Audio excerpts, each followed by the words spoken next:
Visakha steel plant ను ప్రైవేటీకరణ చేయాలని వైసీపీ ఆలోచించిందన్న పవన్ వ్యాఖ్యలకు మాజీ మంత్రి పేర్ని నాని కౌంటర్ ఇచ్చారు. ప్రైవేటీకరణ తీర్మానాన్ని అసెంబ్లీలో జగన్ వ్యతిరేకించారని గుర్తు చేశారు. దాంతో కేంద్రం ఆ ప్రతిపాదనను పక్కన పెట్టిందన్నారు. లాస్ట్ టైం కూడా ఇక్కడికే వచ్చాను. నేను ఎంటైర్ యూనియన్స్ తో మాట్లాడాను. నేను ఆ రోజు అందరినీ చేతులు ఎత్తమని అడిగాను.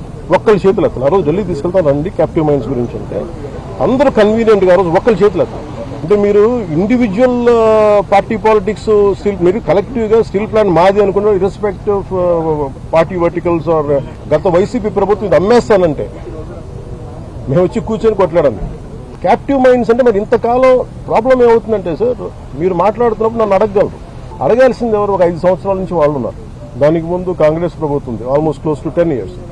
ఇది అప్పటి నుంచి చేయాల్సింది. ఇవన్నీ వారసత్వ ఇష్యూస్ గా వచ్చినాయి, లెగసీ ఇష్యూస్ గా వచ్చేసినాయి. పవన్ కళ్యాణ్ గారు మాట్లాడతారు, వారు మాట్లాడతారు, ఏమంటారు? ఆయన చెయ్యెత్తమన్నప్పుడు కార్మిక సంఘాలు చెయ్యెత్తలేదంట, అందుకని క్యాప్టివ్ మైన్ ఇప్పించలేదంట.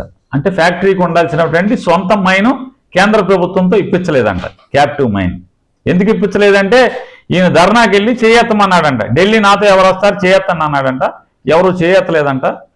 చేయెత్తలేదు కాబట్టి నేను క్యాప్టివ్ మైన్ ఇప్పించలేదు అని మాట్లాడుతున్నారు వారు. జగన్మోహన్ రెడ్డి ప్రైవేటీకరించడానికి ప్రయత్నం చేశాడు, నేను ఆపానని చెప్తున్నారు. తప్పు కదా?